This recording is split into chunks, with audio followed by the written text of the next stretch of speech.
My significant other's butt is too big to fit in my bucket seats. Oh, This is the Annex Suspension Podcast. Today we're doing something very special. We're doing a Instagram live in tandem with the podcast today. So I'm Ezekiel from Annex Suspension. and I'm Grant with Annex. All right. So we'll go right into Det Bensdo asks W211E63. What setup you guys got for me? What setup do we have, Grant? So we've been starting to work on some European cars. We've done a handful of BMWs, including E90s. We're currently working on an E36 right now. Mercedes isn't one of the applications that we've done yet, but we have been getting some requests for those actually, which is interesting to me because I didn't realize so many Mercedes people cared about performance driving and ride quality and canyon carving, things like that. But we do get some requests for that, so I think that will eventually be on the roadmap. But right now we're focusing on some of the more conventional cars, at least ones with manual transmissions to start with. But I think we'll eventually get to Mercedes. Yeah. Det Bensdo says, I can be your first project. So I can partially answer that. So my start as I got my start as a apprentice at the Mercedes-Benz dealer, and I daily and race it, says Dat Benz though. Race it, Dat Benz though, where do you race it? So while you 5 Nadim, we'll answer your question next. So really quick, as with a lot of modern cars where the suspension is integrated in the electronics, a lot of those 211 chassis E-classes, I think it's either pneumatic or air suspension. And then that becomes an issue, right? Like if you put regular, spring and shock or regular coilovers on the car, will that affect everything else? The body control module, the PCM, Yeah. and then that becomes an issue, right? That's like out of our hands. Yeah. And we see that problem with a lot of modern cars, like the Civic Type R, the new Supra, where they need cancelers for to talk with the body control module. Okay, so 5 Nadim, when are the Club Spec Pro AE86 coilovers available? I can't find them on the Annex or BG website. Yeah, that's a great question. They're officially for sale now. So far, it's been people just calling in and requesting pricing and information. I know the Battle Grudge guys are working on it, getting them onto the website, and we're also working on getting them onto the Annex website as well. So yeah, you should see something online pretty soon. But you can always just shoot us an email or contact Battle Grudge, and they'll get you set up. Det Benz, though, what coilovers do you have on your 211 right now? And then Nick, what's up, man? I'm glad you could join us. What's up, Nick? All right. Oh, we got Taylor too. Oh, Taylor, hello. Thank you for joining us. Okay, so _abstract asked us this question through our poll on the Instagram story. So, Nadim says, perfect. Thank you, guys. Thank you for your question. Yeah. So abstract and then Burstcraft asked a similar question on our story. So Burstcraft asked, how's RSX development? What's your opinion on the chassis? Need test vehicles? ? And then Abstract just asked us again, any updates again for the RSX? So where's the RSX at right now, Grant? Yeah, we've gotten some requests for the RSX, and honestly, I had it a little bit lower on the priority list, but it seems like there's been getting a resurgence of interest in that car, and I think we're looking to prioritize that higher. And one thing I want to say is like. It can be challenging because we have a lot of people out there that really support the brand, are really excited for what we do, but they'll sometimes will have a car that we don't carry or we haven't done development for, and part of the reason for our offering being not as large as some of the other companies is because we're spending so much time doing R&D on each vehicle. Sometimes we'll have a car here for 2 weeks, sometimes a lot more, as we kind of like develop the perfect valving for that vehicle. So it's, fortunately it's just part of our process because we're really anal about what we release. But I am excited to keep growing that offering range, and it's looking like RSX is getting more and more interesting. So we'll definitely keep you guys updated on how prioritization goes with RSX, and it looks like it'd be a fun chassis to work on. And actually to talk about the second point there about what do we think about the chassis, I'm expecting it to be a challenge based on what we have heard from people that are racing the EP3 chassis and the RSX chassis. And I haven't personally owned one of those vehicles. One of the neighboring shops here, Saki Mom, there's someone there that has an RSX as well, and they've explained to us like what that what that chassis is like, and it sounds like it's very unique on those two platforms. Some of the tie rod angles are very strange, and the way they have the steering rack mounted like kind of high up in the chassis causes a lot of bump steer when the car's lowered. However, we've got some really smart guys on the team, and we're excited for the challenge, and I know we'll bang it out of the park. So really quick, Miles Kodama from 86 Drive Challenge. What's up, Miles? What's and up, then Miles? Locally, Jervin, that's Jay Lomboy. What's up, man? And then Abstract, you got it, man. I appreciate you asking your question beforehand. So, and then thank you for joining us live also. Okay, here's a question I know you really want to answer. Ingo asks, open bleed or one-way check valve bleed? First of all, what are those two? Oh, wow, we're getting straight into it, huh? Yeah, so why don't we go first? What is an open bleed? I don't know what that is. Okay, so Oingo, like you can feel free to clarify in the comments if we're getting the question wrong here. But I think you're asking like what our philosophy is on the bleed, and to take a step back, that's really getting specific into shock. So I think Oingo is probably worked with some shocks or has studied shocks quite a bit. But to kind of dial it, like to kind of take a step back and look at it. The shock absorber essentially has. Obviously, we got a phone call in the background, but we'll let that go through. Yeah. The shock absorber basically has two main parts when it comes to the valving. You've got the shim stack on the piston, and you've got the bleed, which is allowing fluid to go past the shims before actually engaging the shims. And it's really a trade-off between bleed and when the shim stacks get engaged. And companies spend a lot of time trying to dial in, or at least I should say companies that are doing a lot of research and development will do that.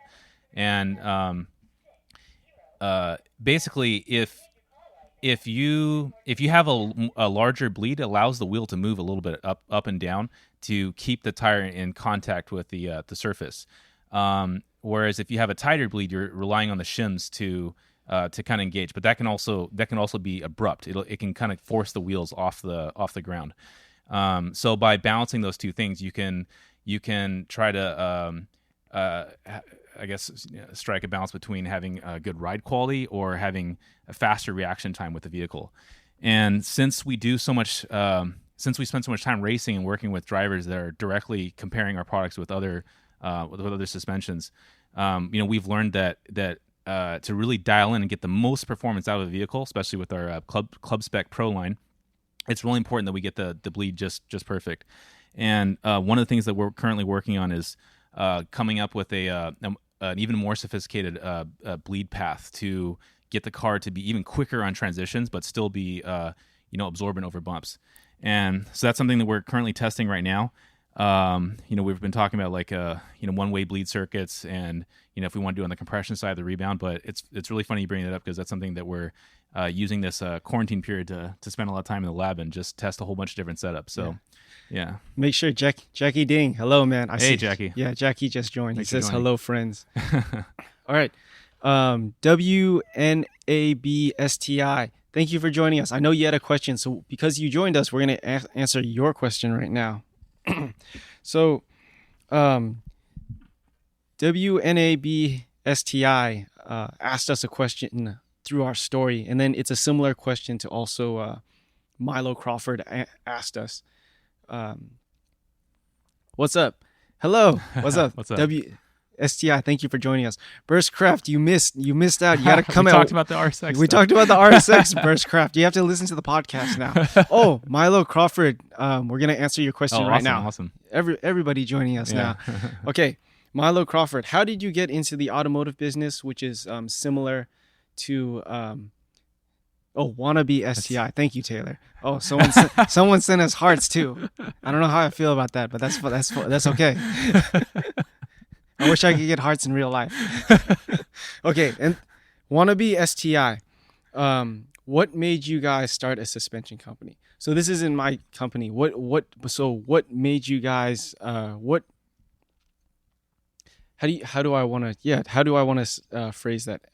What made you want to start a suspension company? Yeah, I mean, um, myself and the team, the reason that we started this project is, I mean, let's face it. There's a lot of coilover options out there, right? I mean, the company's been making performance coilovers for decades, right? And the reason that we wanted to get into this is because myself and the rest of the team, we felt like there wasn't a product that was like that really suited what we were after, which is we wanted a product that would allow us to just enjoy the car, like personally for my own vehicles, I like stuff that's fun to drive. For myself, I don't always care about lap times. I just want to be able to enjoy the car, through canyons or like off ramps, or just just having a good time in like just as I live my life, right? And we're out here in California, and it's beautiful, and like there's a lot of great driving roads. And one of the things I kept running into is I would install or use suspension or ride with people with suspension that just made the car like there was a lot of performance in the vehicle. The car was really flat and it handled well, but I'd have to wince a lot. We'd be going over like gaps in the freeway, or hitting bumps, like even in the canyon roads, where like I'm just kind of like puckering. I'm like getting ready for that impact, and I just felt like there had to be a better way. And also just the noise levels, not just the impact harshness, but just a lot of road noise getting into the vehicle compared to the stock suspension, or even like lowering springs and shocks, combo that would be on the car. And a little bit tangent, but I don't like those as much because they are typically pretty soft. I want something that I can really drive hard as an enthusiast driver with experience driving fast. So our first product, Fast Road Pro, was to address that directly. We made a product that's, it's great at allowing people to drive how they want and not be apologizing for the vehicle they have. It's kind of funny. When we do R&D, one of our criteria is if our customer has a significant other, we ask them to go through the significant other test. And what that is basically is like, go for a drive, leave the workshop and bring your significant other. As long as he or she is not unhappy or upset with the ride quality, then we're okay. We just want to make sure that people aren't apologizing for driving people in the car with the modified suspension. So that's one of the reasons why we started the company. Nick Steniford says, "You got my heart, man." I don't know if you saw that, but thank you, Nick. I appreciate it. We'll be seeing each other soon for work related, not for hearts. Oh, wannabe SCI says it's Robert's girlfriend. Yeah. You guys did great. Thank you. Thank you. We definitely try our best. My significant other's butt is too big to fit in my bucket seats. Oh, I'm sorry to hear that, Taylor. I guess you can't really. Sure That's a bad problem. Anyway, Oingo must be a suspension guy because he asked another very suspension question. Yeah, what's that? What style of piston, double digressive or linear? Okay, so it kind of depends on how we'll like what's the application, right?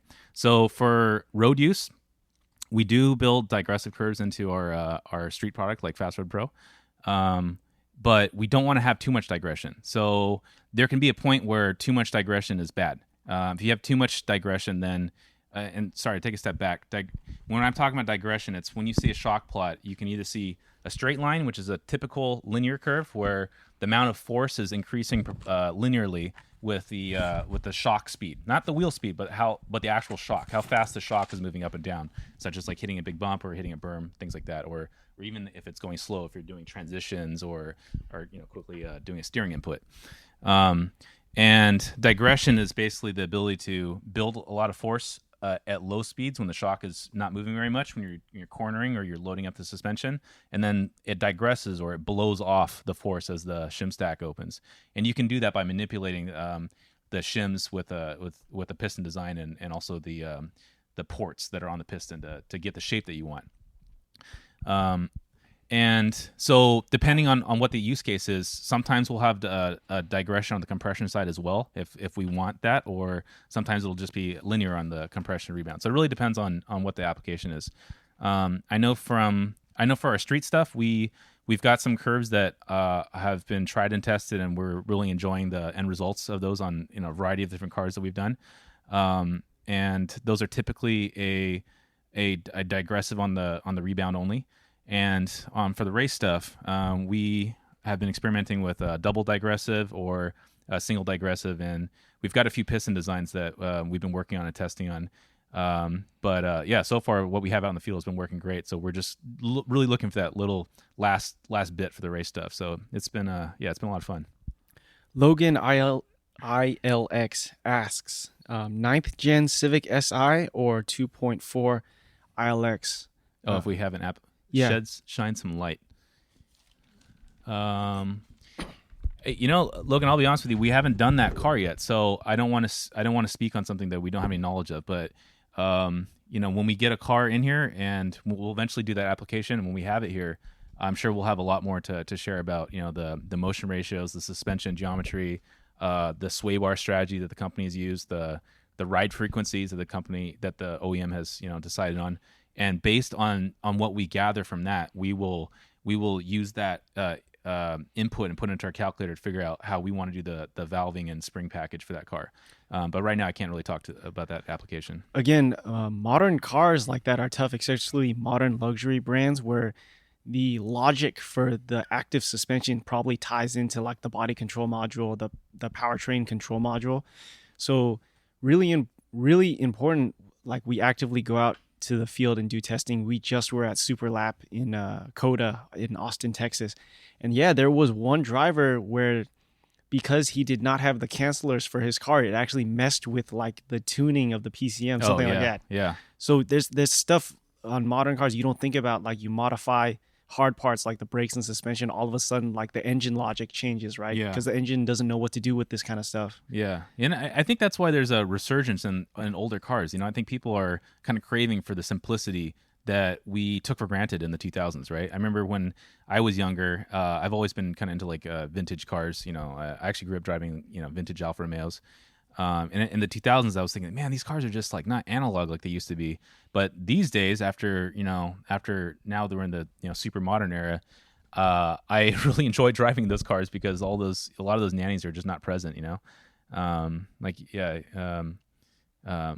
So yeah, it's definitely bringing the tuning industry into a different phase where we have to focus on electronics and how to work with those aids. But that's something that we're personally kind of excited for because we are in Silicon Valley, and a lot of our friends and contacts out here are in the software and hardware industries. So it should be interesting. Yeah. Legend, wait for it, Dairy. John, I'm sorry. I know you asked that question before. We're going to answer that right now. So do you have any info on the benefits to running a true... So what do you mean is true rear coilover setup versus divorced on the 350Z? Right. Yeah, no, I can definitely speak to that. So for those of you that aren't familiar, when we're talking about divorced or true setups, we're usually talking about the rear suspension on a vehicle. And OEMs usually have two strategies. They'll have a strut combo where you have a spring and a shock mounted onto the vehicle, kind of out by the hub. So all of that is in one piece, and you've got all the loads in one axis and one unit, and then that attaches to the control arm below. And then you have a divorce setup where you'll have usually the shock is outboard, out by the wheel, and then at the center, closer towards the center of the car, there'll be a spring. There'll be a spring there, and I think typically this is done for packaging reasons. Car companies will want to have as much cargo capacity as possible, so they may feel that having the spring below the pan or the trunk area of the car will allow them to have more trunk space. That's my theory. I haven't really asked anyone that specifically, but it does change some things for tuning. We're fortunate that we can talk to a lot of people in the industry that have a lot of experience racing, and one of the discussions I remember having with Leonard over at Swift Springs is how having a divorced or a true setup can change the effective what's called motion ratio on the suspension because of where that leverage is. And Just in a nutshell, if you have suspension with bushings, those bushings flex, right? And let's say you're trying to get a 10K wheel rate, where you're trying to get a certain spring rate at the actual wheel. If you're doing that by having a spring in the center of the lower control arm in a divorce setup, that means because you've got this leverage on this arm, you have to have a really, really stiff spring to get that wheel rate out at the wheel. And if you start having a modified car with really high spring rates in that divorce setup, you put a lot of load on that bushing. And if you can imagine, you're flexing the crap out of that bushing on the inside, because you've got, sometimes like a 20K or 25K spring when you're racing with that setup. And that can actually change the motion ratio by having that bushing flex there.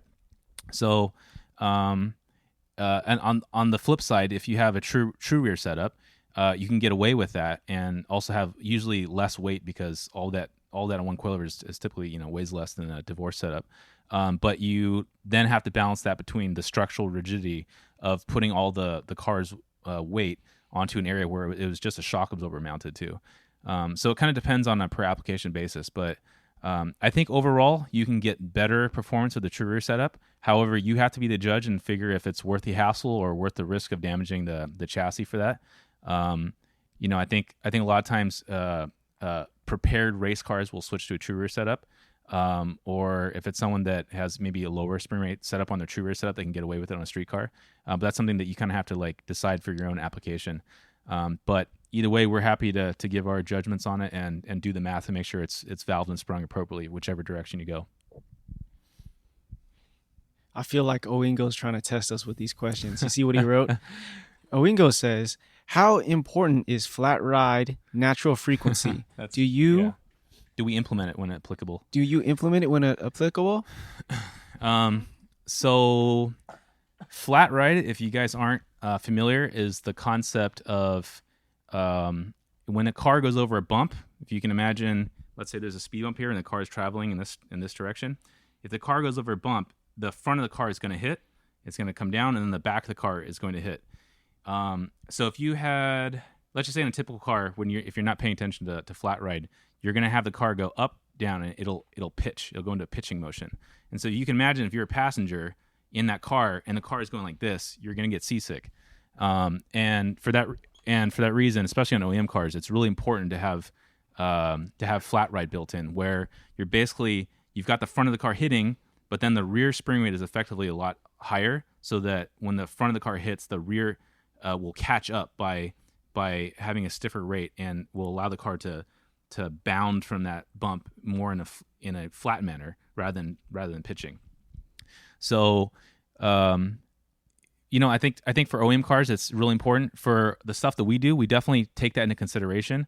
But I can tell you that some cars just are not allowed to get flat ride with the coilover setup and still have balanced handling because of the sway bar packages that the cars have. So what we try to do flat ride when we can, but sometimes we'll make a judgment call that if we know that our target customer is just going to want to buy our coilovers and put onto the car, and they're not going to want to be making drastic changes to the sway bars to get the car to handle more balance with flat ride built in, then we might make a call to make it so the car will at least handle well if we can't get perfect flat ride, and make that trade-off, because we want something that someone can take a stock car or lightly modified car, bolt on our suspension, and have superb handling out of the box. And that's something that we prioritize, even though ride quality is important to us.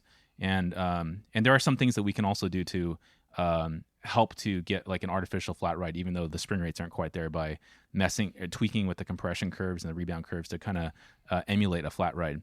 So to answer your question, we're aware of it. It's important, and sometimes we'll make a judgment call on what we think the customer will like best. And but we're always open to input on what we can do better. So. Yeah, hope that answers your question. Destiny, the S2K, says hi with a happy face with some hearts in it. And someone, either Destiny or Ray, sent us some hearts earlier. So, oh, wow. Oingo says, good answer. Some cars can't be balanced. That's depending right, yeah. on the aftermarket support. Do you know Destiny or Oingo? I'm not sure who Oingo is, but Destiny is Rob. Hey, what's up, Rob? Oh, okay. Yeah, Rob's an early R&D customer of ours that's been really supportive of the brand. And we really appreciate your support, Rob. Yeah. Oh, thanks for the hearts again. I think that was Rob. Okay.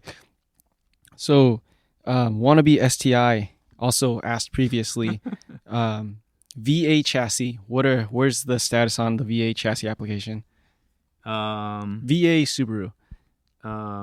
actually, I think she asked two questions. What is the status, and also what can we share on like what insights we have on the VA chassis? Okay. Um, Norm Stradamus. Norman oh has hey, what's up, Norm? NC Miata We've done on R&D as Annex. well. Yes. Yeah. Yes. Okay. So VA chassis. What can we share in then application? Right. Yeah. So did you see the thing someone asked about CS Pro above? Yeah. Oh man. CS Pro, not the spec. Hey, I'm sorry, but the person just asked about the CS Pro. You might have to repeat that. I think Yeah. we might have Ask missed again. it. CS Pro. Yeah. Yeah. Okay. So I believe wannabe STI is Victoria. So hey, how's it going? Where's the status? VA chassis is one of the ones that we did our first development on. So we have the application for Fast Road Pro ready to go. And to be honest, it's a pretty simple chassis as far as the cars that we've done. There are some cars that are quite a challenge, and we really push ourselves on the engineering side to get it perfect. The VA chassis is pretty simple. The only difficult part about the VA is, just like the FRS that we spent a lot of time developing on, there's very, very little stroke in the rear. So we went so far as to make custom top hats for those cars to allow a coilover shock that's normally this tall to be more about this tall to really maximize the stroke on the back of the car. And if you guys have been following us on Instagram or have seen our website, you know that stroke is really important to us, because we want to make sure that when you do hit a larger bump, such as a berm or some of the big bumps we have in California on the freeway or on the road, that we're allowing the suspension to soak that up and to keep the car planted on the road. So so we definitely focused on increasing the stroke front and rear, especially the rear of that car. But as far as the math goes on the vehicle, it's pretty easy. The car is heavier, which makes it easier to valve, and the car and the chassis is stiff, so that always helps to get good control at the wheels. And in conclusion, we're happy with how it came out, and we look forward to doing some club spec work on the VA chassis. So actually, speaking of that, if any of you guys have a VA chassis and you want to go racing, or you're doing club racing, and if you're in the Bay Area, please reach out, because we would love to do a Club Spec Pro application for the VA chassis. Okay, so Mimo AP24. I'm debating between the regular and the Club Spec Pro. With that said, the Club Spec Pro, I'm not sure which spec springs to sign up with. Okay. Yeah. I think he said it's mostly a street car. Okay. Yeah. So Fast Road Pro is for people that like, really, we want our customers to be honest with themselves and how they're going to be using the car. Because I think if you can start with that, it makes our job a lot easier to help guide you in the right path that'll make you the most happy with your purchase and the product. So if you are someone that maybe is going to an office job, and you're mainly going on the canyons and you're cruising, and you've got you often have passengers in the car, and maybe you go to the track like once or twice a year, and you're not using slicks, then Fast Road Pro is perfect for you. It's going to be sprung and valved so that it'll be the least intrusive into how the ride quality is and how the livability is with the car. But if you start to run slicks, or 200 tread wear and below tires, you're probably going to find that the frequencies that we built into Fast Road Pro you might start wanting a little bit more spring rate. And then when you have a higher spring rate and a higher frequency, we find that you also need to have a different kind of curve to dampen that those higher frequency movements. So that's when we encourage customers to step up to Club Spec Pro.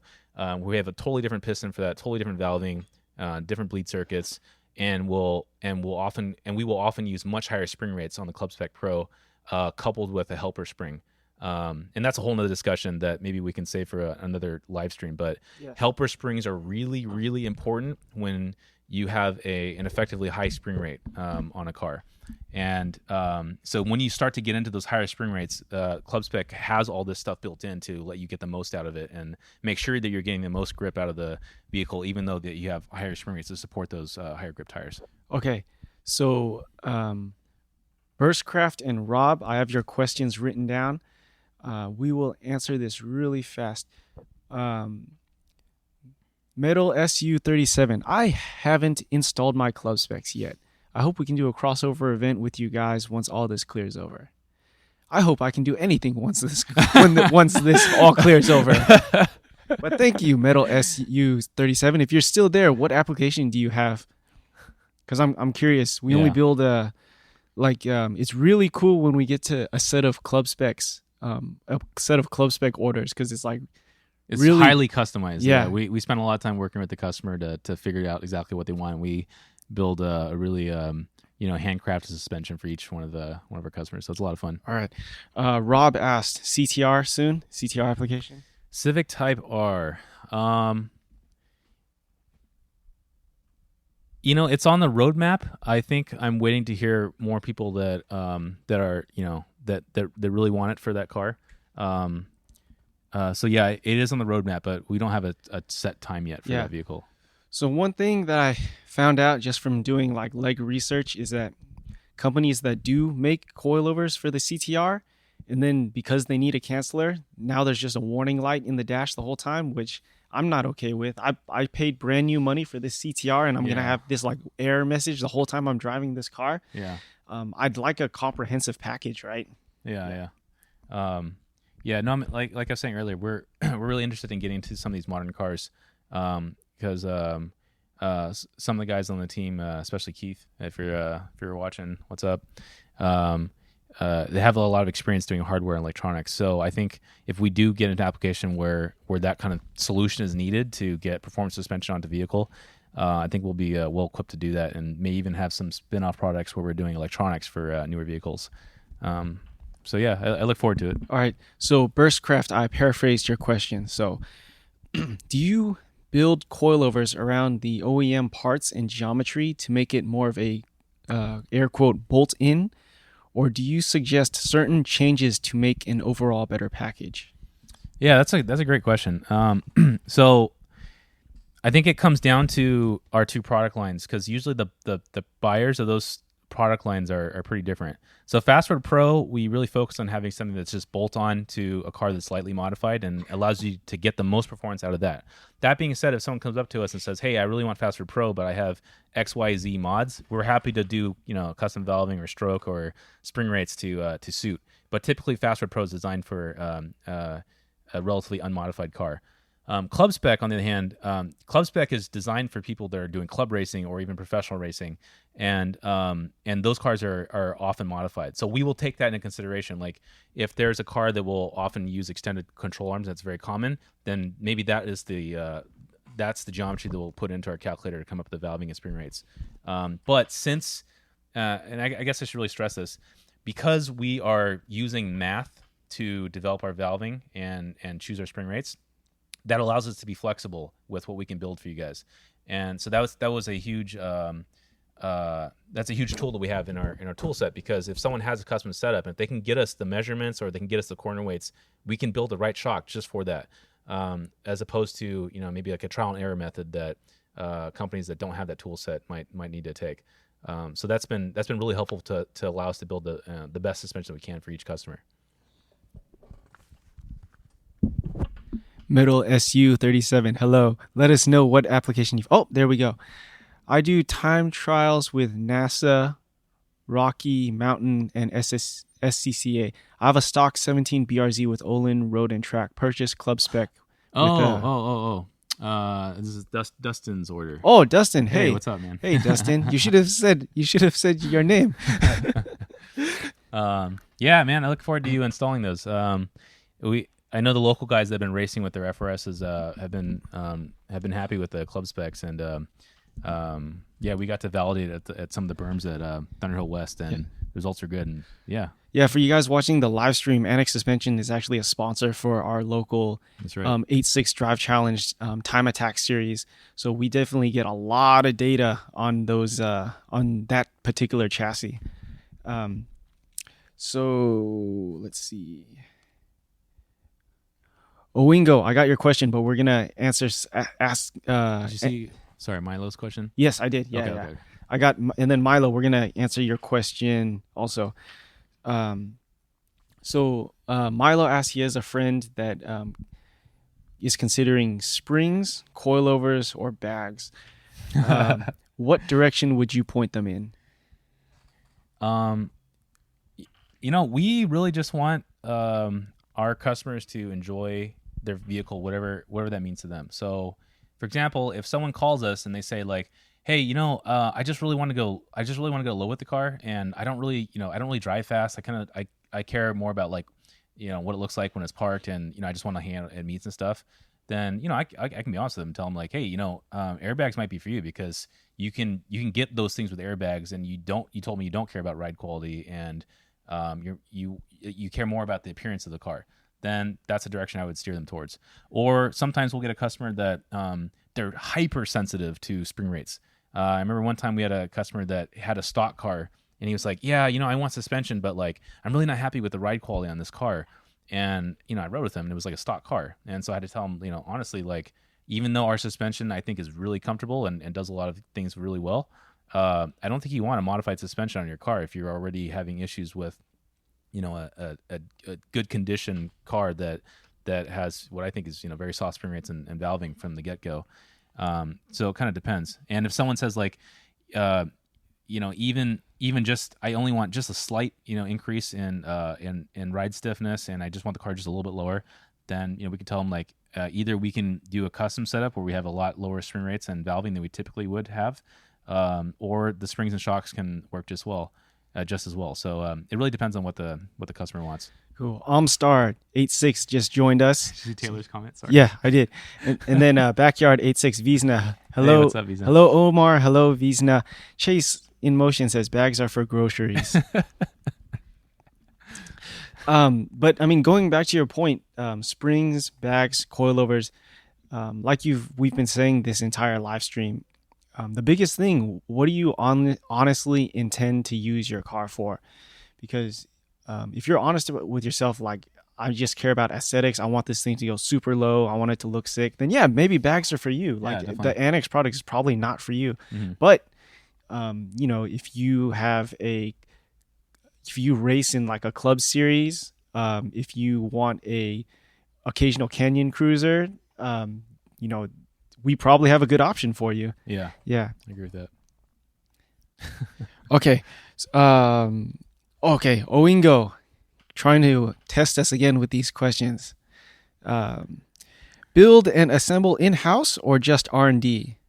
Well, Annex Suspension is in Fremont, California, and we're Northern California natives. I have the official stamp to show that. So yeah, do we build and assemble in-house, or do we just do R&D in this building? Yeah, we're going to be talking about this more and more this year. But the game plan has always been ever since we started a few years ago. We've been hyper focused on the R&D side first, and before we even had any products, we spent a lot of time in front of this shock dyno, spending many nights, late at night, trying different valving and developing our calculator and making sure all the math was solid.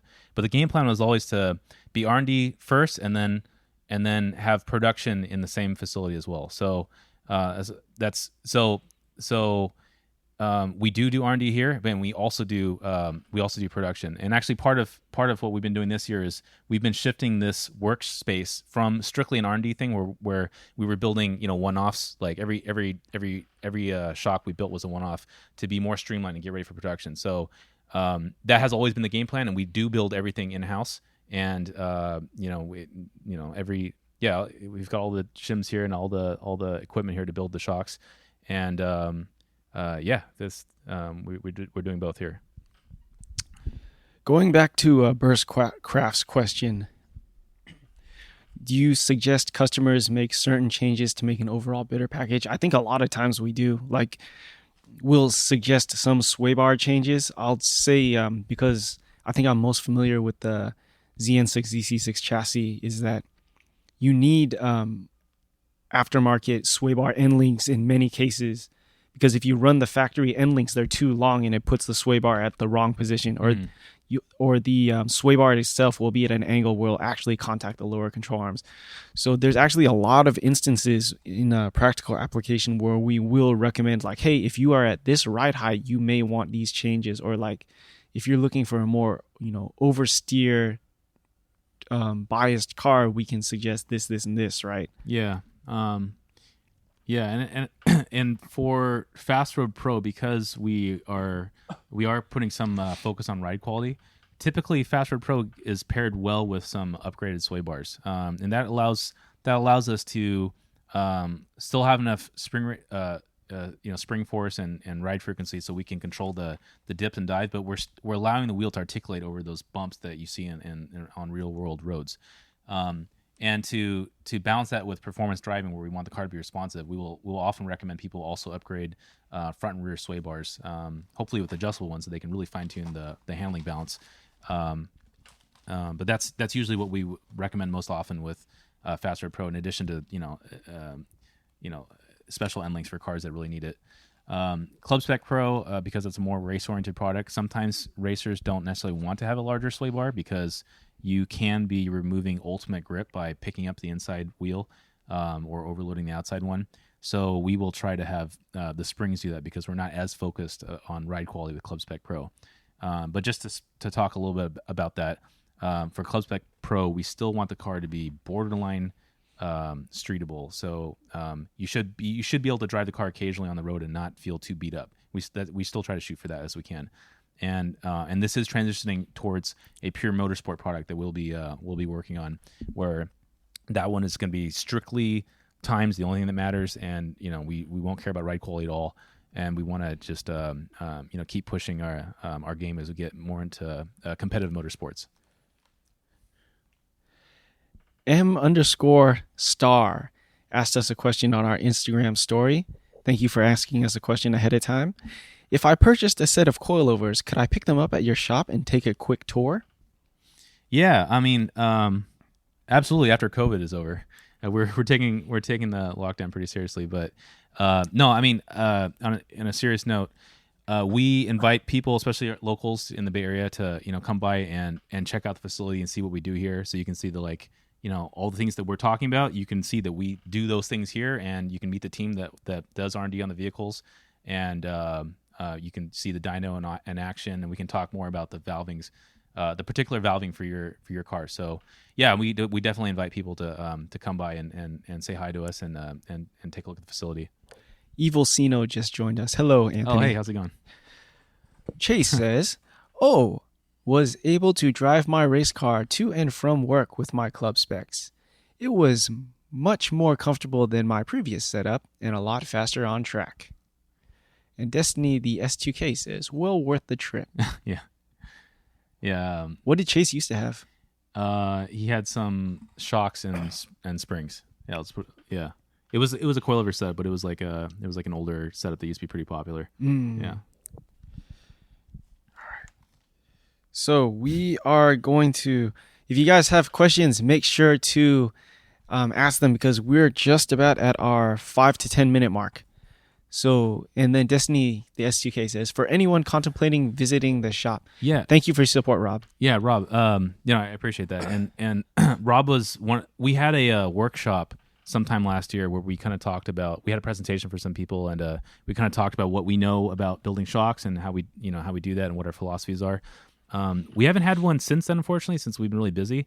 But I would encourage, if you guys are local or willing to make the trip out to Fremont, to shoot us a DM if you're interested, because I would like an excuse to put another workshop on, but we just want to make sure that there's enough people that are interested so we can make it worthwhile for everyone. Yeah. Norm Stradamus says, definitely worth the trip. Learned a lot with them. You should definitely check them out. Thanks, Norm. Appreciate that. Thank you, Norman. All right. If you guys have questions, make sure to ask them now. There's 17 people watching, and we have, I'm going to say we're at like a 5 minute mark. So if you guys have questions, it's a very nice facility. Thank you, Taylor. It's very hard for me to get these guys to clean up the shop, but we do our best.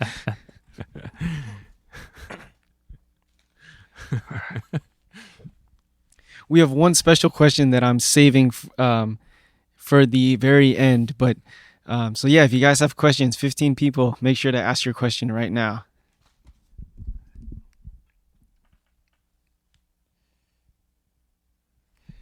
I have a question for you, Grant. What's our favorite car we've done R&D for?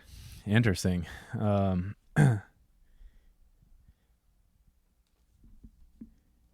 So we've done a wide range of cars that have been we've done a wide range of cars that have been a lot of fun. I think I can kind of talk about my favorites at least. I know that working on the SC1000, we spent a lot of time developing on the SC1000. That was a really challenging application that requires us to develop special curves that we then implemented later on.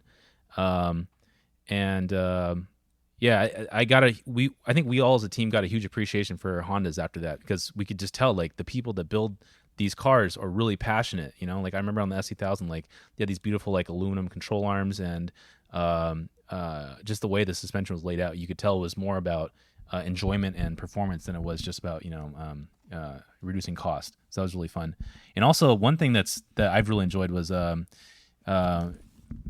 had a customer named Vince that had an MRS with a 2ZZ swap that we developed Fastwood Pro on, and that gave me a huge appreciation for that car, and I'd love to pick one up myself. Those MRSs are so much fun, and I think they're really kind of picking up in popularity these days because other people are realizing it.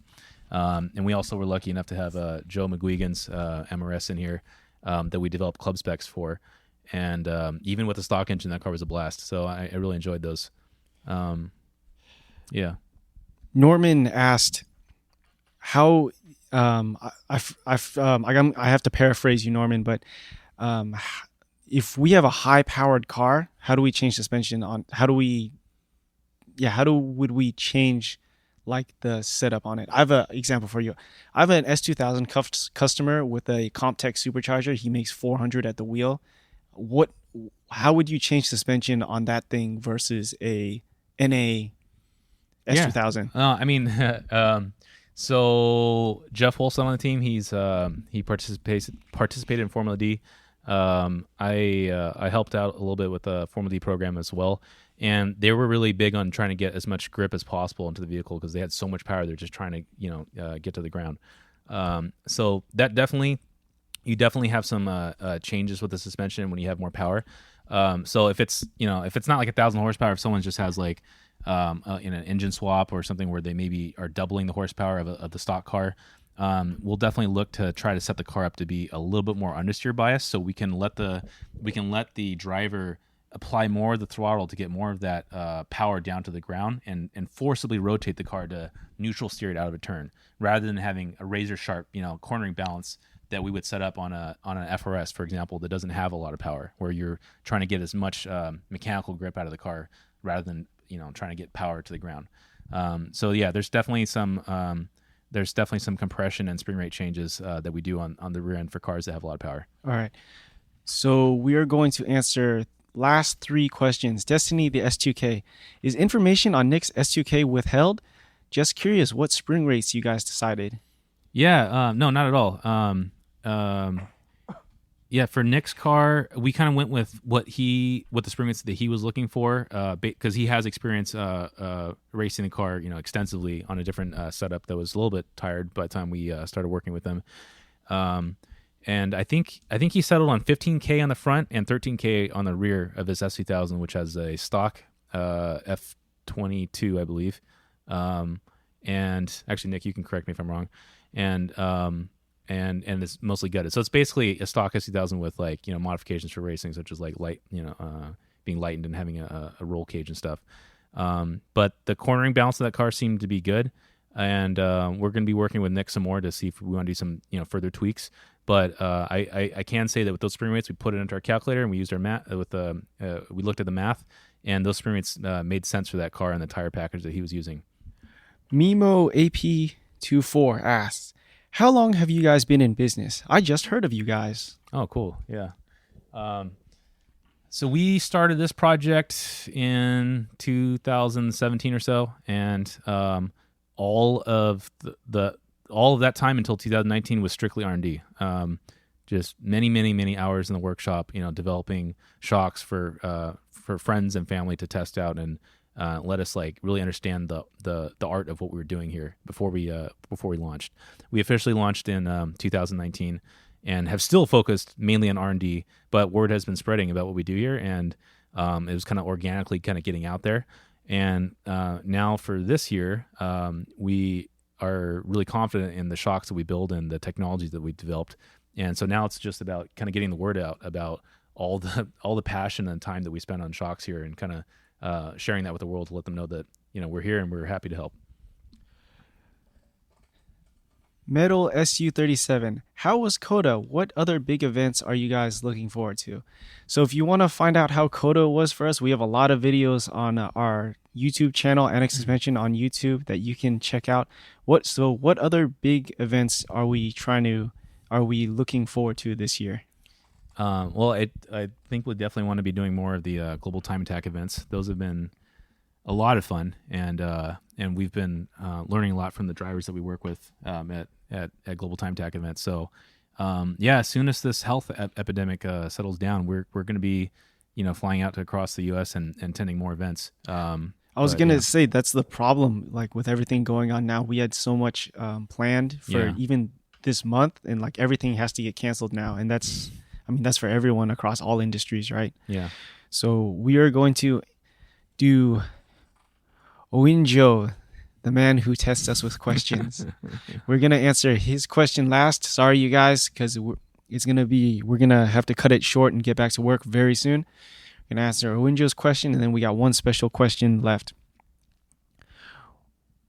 When do you advise customers to change the oil in their shocks?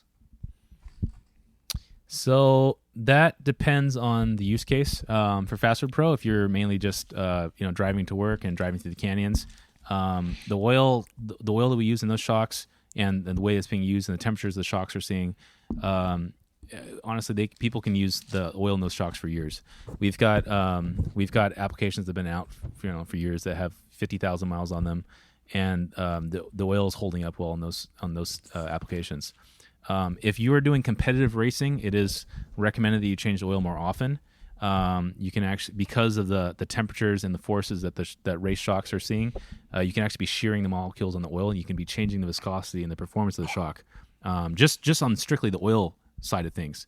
In addition, over time, water from the air can get into the oil, and that can also allow the shock to vaporize easier and change the performance on the shock.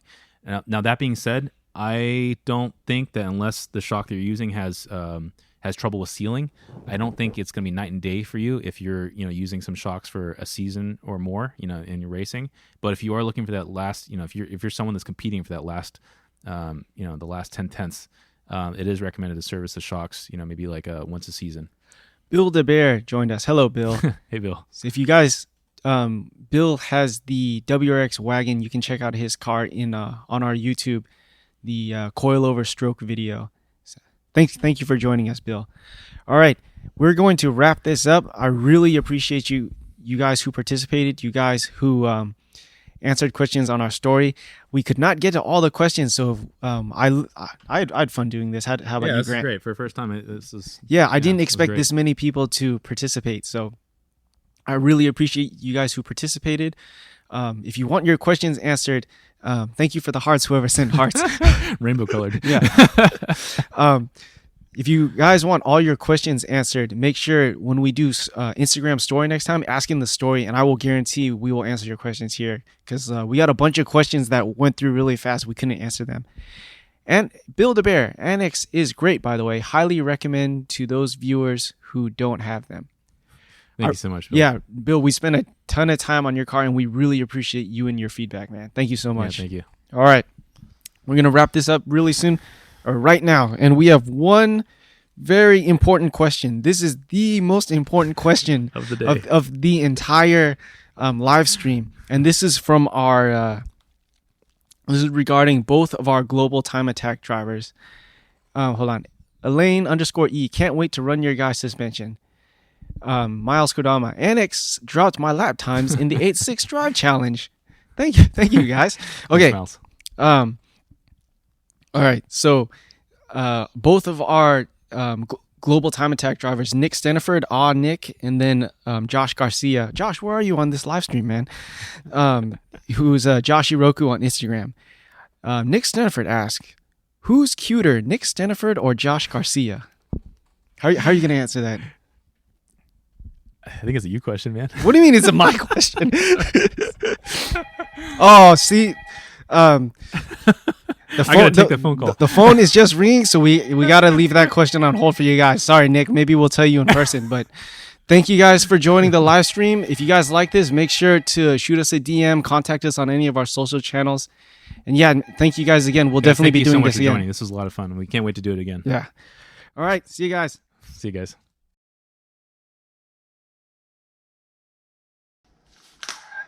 Saved by the bell. Yes, Tyler. Saved by the bell.